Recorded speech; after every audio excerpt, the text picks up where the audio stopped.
میں آپ سے کہنا چاہتا ہوں کہ یہ فیصلہ کن موڑ ہے. یہ دھرنا اب آپ کا صرف مری روڈ کا دھرنا نہیں رہا. یہ دھرنا اب پاکستان کے ہر نوجوان کی امید بن گیا ہے. پہلے ہو سکتا ہے کسی کے ذہن میں ہو کہ احتجاج تو پارٹیاں کرتی ہیں، جماعت اسلامی بھی ہر دور میں یہ کام کرتی ہے الحمدللہ. پچھلے سال بھی ہم نے تاریخی احتجاج کیا تھا، ہڑتال کی تھی، تو لوگوں نے شاید سمجھا ہو کہ پھر 2-3 پروگرام ہوں گے اور بات ختم ہو جائے گی. لیکن جب آپ نے رکاوٹیں عبور کر کے اسلام آباد انتظامیہ کو ناکام کر کے اور قریب تھا کہ آپ ٹی چوک پہنچ جاتے ہیں، آپ تو بہت سارے ساتھی تو پہنچ بھی گئے تھے اور آپ ہر طرح کے حالات کے لیے تیار تھے. آپ شیلنگ کے لیے بھی تیار تھے، گولیاں بھی چلتی تو آپ اس کے لیے تیار تھے. تیار تھے کہ نہیں تیار تھے؟ اور ابھی بھی تیار ہیں الحمدللہ. تو آپ نے جب اتنی استقامت کا مظاہرہ کیا اور پھر اپنی قیادت کے کہنے پر، اس لیے کہ جماعت اسلامی کی قیادت کوئی آسمان سے نہیں آتی ہے، آپ میں سے ہی آتی ہے. اور آپ اور ہم سب ایک دوسرے کو اس طرح سے جانتے ہیں کہ جیسے کوئی گھر میں اپنے بچوں کو جانتا ہے اور اپنے والدین کو جانتا ہے. تو جب ہم اس طرح سے ایک دوسرے کو جانتے ہیں تو پھر آپ اپنے قیادت کے ساتھ چلتے ہیں.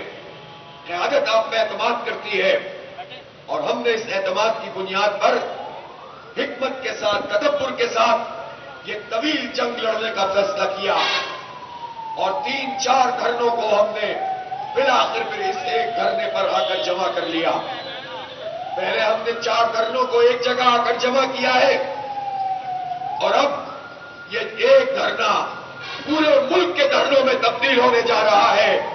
یہ ہے آپ کی استقامت، یہ ہے آپ کی ہمت، یہ ہے آپ کا عزم اور یہ ہے آپ کا حوصلہ اور یہ ہے آپ کا نظم و ضبط اور ایک جان ہو کر کام کرنا کہ جس کے نتیجے میں یہ ممکن ہو سکا.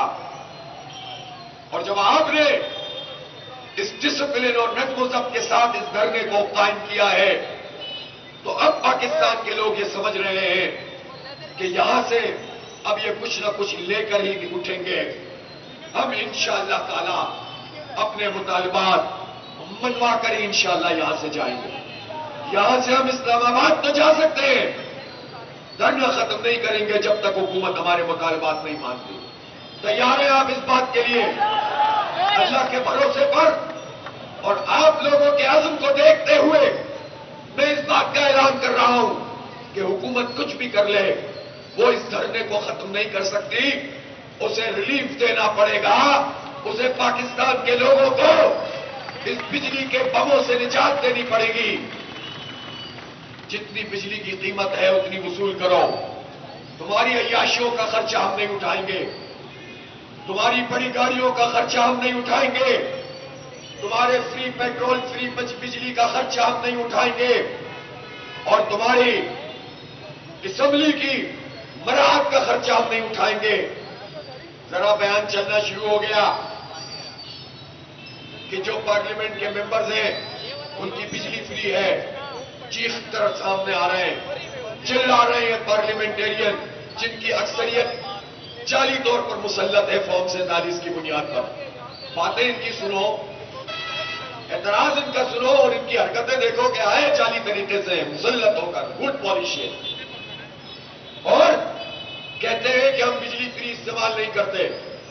تو یہ بتاؤ کہ جو تمہیں اتنے سارے ایئر ٹکٹ ملتے ہیں وہ ملتے ہیں کہ نہیں ملتے؟ وہ ملتے ہیں. ان کو ایک میٹنگ کے الاؤنسز ملتے ہیں.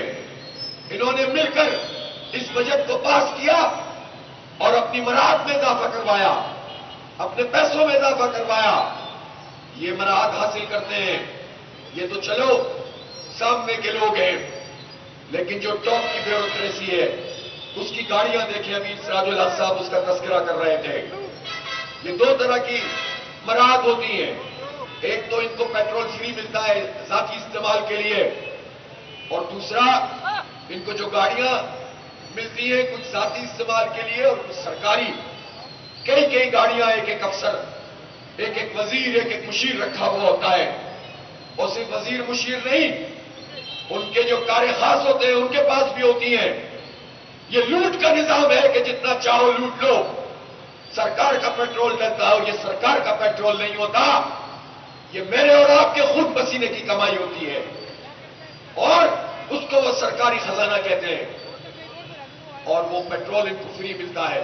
مجھ سے اینکرز نے پوچھا کہ حکومت یہ کہتی ہے کہ آپ کی ڈیمانڈ تو صحیح ہے، بجلی تو واقعی مہنگی ہے، پیٹرول تو واقعی مہنگا ہے، اور آئی پی پیز کا واقعی مسئلہ ہے، لیکن جتنی ڈیمانڈ سے وہ قابل عمل نہیں ہے، اور آئی ایم ایف ہمیں یہ کر دے گا، آئی ایم ایف ہمیں وہ کر دے گا۔ ہم یہ بتانا چاہتے ہیں کہ یہ پروپیگنڈا کرتے ہیں، جھوٹ بولتے ہیں، دھوکہ دیتے ہیں۔ میں پوچھنا چاہتا ہوں پرائم منسٹر صاحب، اس بات میں کون سی چیز مانے ہے، رکاوٹ ہے کہ آپ اسی وقت کہیں کہ میں اور میری بھتیجی، ایک وزیر اعظم ایک وزیر اعلیٰ، ان دونوں سمیت اپنے کسی بھی ممبر کے لیے، کسی بھی افسر کے لیے اور کسی بھی جج کے لیے ایک آرڈیننس جاری کروانا ہے کہ اب یہ 1300 سی سی سے اوپر گاڑی استعمال نہیں کریں گے۔ شہباز شریف، اس میں کیا رکاوٹ ہے؟ اور میں تو 1000 سی سی نہیں کہہ رہا، جو دور میں تو 1000 سی سی کی پابندی تھی اور اس پر عمل بھی ہوا تھا، میں تو 1300 سی سی کہہ رہا ہوں۔ ان کو اس میں بھی تکلیف ہونے لگے گی، ان کو اس میں پریشانی ہوتی ہے۔ یہ غریب اور مڈل کلاس کو نہیں دیکھتے، یہ اپنی عیاشیاں کم نہیں کر سکتے، پھر کہتے ہیں کہ ہم کیسے یہ کام کر سکتے ہیں۔ یہ صرف اپنی گاڑی چھوٹی کرے، فری پیٹرول ختم کرے، ذاتی جو استعمال میں سرکار کی گاڑیاں ہیں وہ ختم کرے، تو صرف اس کام سے تقریباً 300 سے 400 ارب روپے کی بچت ہوگی پاکستان کے قومی خزانے کو۔ پھر اس کے بعد اگر یہ فری بجلی والا سلسلہ ختم کریں، یہ 200-300 ارب روپے یہ ہو گئے۔ پھر جو آئی پی پیز سرکار کی ہے، ان کے جو کیپیسٹی چارجز ہیں کہ بجلی بن نہیں رہی، پیسے دے رہے میں اور آپ، یہ ختم کریں، یہ 1000 ارب روپے ہیں۔ اور سن لیجئے، یہ جو ایف بی آر ہے جس کا کام ٹیکس کلیکشن ہے، جینوئن ٹیکس نیٹ نہیں بڑھاتے بلکہ کرپشن کرتے ہیں۔ 22,000 ملازمین ایف بی آر کے ہیں جن کا کام ٹیکس جمع کرنا، اور ٹیکس جمع کیسے ہو رہا ہے؟ ڈائریکٹ ٹیکس تنخواہوں سے ہو رہا ہے، اس میں ان کا کوئی کردار نہیں۔ بجلی کے بلوں میں ہو رہا ہے، ان کا کوئی کردار نہیں۔ ڈائریکٹ ٹیکس سسٹم اور انڈائریکٹ بھی وہ ٹیکس کہ جو لوگوں کو دینا ہی دینا ہوتا ہے، اینڈ یوزر پہ جاتا ہے، ان کا کیا کردار ہے اس میں؟ تو 22,000 ملازمین کو ہم پالیں، اور خود یہ بتاتے ہیں کہ 1,000 ارب روپے کی کرپشن ایف بی آر میں ہوتی ہے۔ 1,000 ارب روپے وہ ہو گئے، 300-400 یہ ہو گئے، 300-400 بجلی پیٹرول، وہ بھائی۔ اور یہ جو کیپیسٹی چارجز، چلو شریف خاندان سلمان شہباز کی مل کا ہی کیپیسٹی چارجز ختم کر دیں، یہ تو کر سکتے ہو۔ کون سے قربانی مانگتے ہو؟ خود فراڈ کرتے ہو، گنے کی پھوٹ پہ چلاتے ہو، امپورٹڈ کول کے پیسے وصول کرتے ہو، تم کرپٹ مافیا ہو۔ اس لیے ہماری آنکھوں میں دھول مت جھونکو کہ یہ نہیں ہو سکتا، سب کچھ ہو سکتا ہے، انہی حالات میں ہو سکتا ہے۔ آرام سے بات کرو، ہم تمہیں بتائیں گے اور کیا ہو سکتا ہے۔ اس لیے یہ فراڈ نہیں چلے گا، تمہیں ریلیف دینا پڑے گا، تمہیں تنخواہ کو مزید نہیں مارنے دیں گے۔ یہ اس بجٹ میں جو سلیب سسٹم بنایا ہے یہ منظور نہیں ہے ہمیں، یہ منظور نہیں ہے، یہ نہیں چلے گا انشاءاللہ۔ یہ دھرنا انشاءاللہ ہر تنخواہ کا تحفظ کرے گا انشاءاللہ۔ اس لیے بجلی کے بل کم کرو، تنخواہ کو جینے دو، غریب کو جینے دو۔